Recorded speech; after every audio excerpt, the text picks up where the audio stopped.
एक बार फिर से आप सभी का बहुत बहुत स्वागत है हमारे बेहद ही खास कार्यक्रम स्पॉटलाइट में। दर्शकों, अब हमारे साथ कार्यक्रम में एक ऐसी शख्सियत उपस्थित हैं जिन्होंने बहुत ही सरल रहकर, सहज रहकर जीवन में वो आगे बढ़े हैं और वो हमेशा इन्हीं विचारों को साझा करते हैं। आज इस कार्यक्रम के माध्यम से हम व्यापार पर चर्चा करेंगे और व्यापार पर चर्चा ये होगी कि कैसे हम सरल, सहज, सीधे रास्ते पर चलकर भी व्यापार में तरक्की कर सकते हैं। बहुत सारी बातें आज इस कार्यक्रम में हम आपसे करेंगे, तो आइए सबसे पहले मिलकर अपने खास मेहमान का स्वागत करते हैं। हम बात कर रहे हैं रमेश जी की, जो कि बहुत समय से अपना बुक स्टॉल भी लगा रहे हैं और बहुत सारे कार्य भी उनके द्वारा समाज के लिए किए जा रहे हैं। तो आइए सबसे पहले मिलकर उनका स्वागत करें। नमस्कार सर, बहुत बहुत स्वागत है आपका। सर, आप जो हैं, आपको एक अनुभव है व्यापार का, तो आज जो है इस कार्यक्रम के माध्यम से मैं आपसे व्यापार पर ही चर्चा करना चाहूंगी। आज के समय में व्यक्ति या व्यापारी कहे ये सोचता है कि हम थोड़ा सा तेज बुद्धि लगाकर या फिर थोड़ा सा टेढ़ा रास्ता अपना कर जो है व्यापार में तरक्की कर ले। लेकिन हम यदि आपसे बात करें तो क्या हम सरल, सहज, सीधे रास्ते पर चलकर ज़्यादा बुद्धि ना लगाकर क्या व्यापार में आगे बढ़ सकते हैं, तरक्की हासिल कर सकते हैं? कोई इसमें कोई शक नहीं। व्यापार का मतलब ही ईमानदारी और ग्राहक के साथ वफादारी। और सुबह आते ही केवल मुस्कुराना शुरू कीजिए और शाम होने तक मुस्कुराते ही रहिए।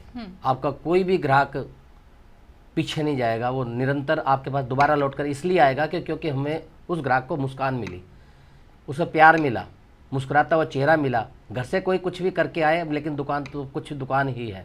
और जो व्यापार में के काउंटर पर बैठा है उसे केवल मुस्कुराते ही दिखना चाहिए। ग्राहक को ये चाहता है कि हमें सहज बोलने वाला कोई सामने आए, कोई हमें बातों से संतुष्ट करे, सामान देते हुए संतुष्ट करे, सामान देते हुए ईमानदारी और वफादारी साथ में हो, और उसको ये एहसास हो कि मुझे जिस काउंटर पर मैं खड़ा हूँ मुझे कोई तनाव नहीं मिलना चाहिए भविष्य में।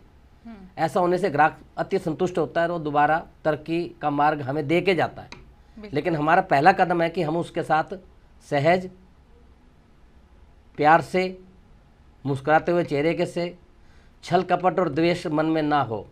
ये नहीं कि कुछ सामान तुम वहाँ से ले आए, तुम आधा ले रहे हो ना, आज तुम उसे दो, फिर उसके बाद आगे ग्राहक वो आपके पास ही आएगा।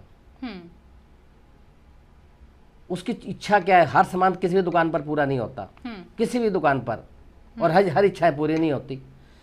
आप ये मस्तिष्क में रखो ना कि हमने आपका सामान आज नहीं पूरा किया तो कल जरूर पूरा कर देंगे। ये बात आती है मेहनत के ऊपर। फिर आपकी ग्राहक को संतुष्ट करके भेजिए कि आप कल आइए, कल आपको सामान मिल जाएगा। और जब मिल जाएगा तो ग्राहक कहेगा वाह, मुझे एक ही छत के नीचे जब भी मैं आता हूँ मुझे हर सामान प्राप्त हो जाता है, चाहे थोड़ी सी बहुत देरी लग जाए। तो इससे ग्राहक बनता है। बनते बनते वो एक ऐसी नींव बना देता है व्यापार की कि वो सोचता है कि चलो जी मैं वहीं जाऊँगा, 6 चक्कर काट के भी, चाहे वो 6 रास्ते अड़ास के भी हों, लेकिन वहीं जाकर ठहरता है ग्राहक जहाँ पर उसे प्राप्ति की संतुष्टि हो। ये बहुत अच्छे से भी आपने समझाया हमें। लेकिन आज के समय की यदि हम बात करें तो ज़्यादातर व्यापारी जो है गलत रास्ते पर चलना सोचते हैं। हम देखते हैं कि ग्राहक की इतनी नहीं सोची जाती कि इसके हित में कुछ होगा। कई बारी हम देखते हैं, अनुभव करते हैं कि अपने मतलब कुछ भी जो है ग्राहक की ना सोच के उसे कुछ गलत सामान भी पकड़ा दिया जाता है, कुछ ऐसे। तो जो व्यापारी इस रास्ते पर चलकर तरक्की का मार्ग खोज रहे हैं तो क्या वो सफल हो पाएंगे? मैं बड़े संतुष्टि के साथ कह सकता हूं कि वो सफल नहीं हो पाएंगे। इसके पीछे कारण है कि आज आपने थोड़ी सी कम तोल कर, झूठ बोल करके कमा लिया, परंतु वो कहीं ना कहीं बरोबर पर जाकर उतर जाता है। चाहे वो रास्ते में चलते हुए ठोकर खाकर गिर जाए, उसे चोट लग जाए, कहीं पर भुगतान लग जाए, चलते चलते कहीं भी नुकसान हो जाए, घर में, बाहर में, कहीं भी नुकसान हो सकता है। वो कहीं ना कहीं बराबर पे उतरता है। और लक्ष्य केवल एक ही है कि आप अपने उत्तम मार्ग पर चलकर, सहज रहकर, मस्तिष्क को शांत करके आप व्यापार करेंगे तो आपको कहीं भी नुकसान नहीं होगा। वो भंडार भरे ही रहते हैं और भरे रहेंगे। बिल्कुल। प्लस पॉइंट एक और जितना जरूरी है कि हमारे मस्तिष्क में आता है, लेकिन मन को संभालना पड़ेगा। मन को संभालने के लिए मन को समझाना पड़ेगा, न कि तन को, क्योंकि तन के अंदर मन महत्वपूर्ण है, न कि तन। वो इंद्रियां उसके झकझोरती हैं, चारों पांचों उंगलियां, पांचों इंद्रियां पांचों तरह से उसे झकझोरती हैं। नहीं, ऐसा करो, ऐसा कर लो, ऐसा कर लो, बहुत मजा आएगा। ना ना ना ना ना, तन के अंदर जो मन है उसको मन को समझाओ, ईमानदार बने रहो, और उससे क्या होगा? मस्तिष्क शांत रहेगा, धड़कन से रहित होगा, प्राणायाम अवस्था में रहेगा शरीर, और अच्छे अच्छे विचार उठेंगे। और उस समय हम सोचेंगे कि हम कमा तो रहे ही हैं, कुछ भी चाहे पुण्य कर दो, कुछ भी उसमें से कुछ पुण्य जरूर निकाल दो, उससे प्लस होगा, हानि तो होएगी ही नहीं। प्रकृति बहुत संतुष्ट होती है ऐसे करने वाले से। चाहे वो आप चिड़ियों को दाना डाल दो, चाहे गर्मी पड़ रही है उस पर चाहे थोड़ा सा चिड़ियों के लिए कुछ कटोरे में पानी रख दो, प्रकृति उससे बहुत संतुष्ट होती है। और हमारे जब मन को संतुष्टि होगी तो प्रकृति हमारे को अच्छा ही व्यवहार देगी। फिर हमें नीचे नहीं आने देगी, वो ऊपर अच्छा मार्ग देगी। योग अवस्था में भी, कर्म योग में भी। और कहते हैं ना, कर्म किए बिन होत न पारा, कर्म किए बिन नहीं निस्तारा। कर्म है एक जड़ जहान, कर्म है सबसे महान। कर्म तो है, लेकिन कर्म करते हुए हमें करना कौन सा है, ये महत्वपूर्ण बात है। करना छोड़ना कौन सा है, गलत छोड़ना है, अच्छा करना है। तो इसके लिए मन को मन के द्वारा ही समझाया जाएगा। तन को कुछ नहीं कहना। तन तो मैं अपने मन को कहूँगा कि मेरा हाथ यहाँ चला जाए, वो चला जाएगा। लेकिन जब मन नहीं कहेगा कि यहाँ मेरा हाथ नहीं जाना चाहिए, गलत रास्ते पर नहीं जाना चाहिए, तो नहीं जाएगा। तो तन को संभालना है, नहीं, तन के अंदर मन को संभालना है। मन को मन के द्वारा ही समझाया जाएगा कि नहीं ये ठीक है और ये गलत है। एक वो निर्णय अपने आप आ जाएगा। दिन भर हम जो भी कर्म करते हैं, अगले दिन हम सो जाते हैं।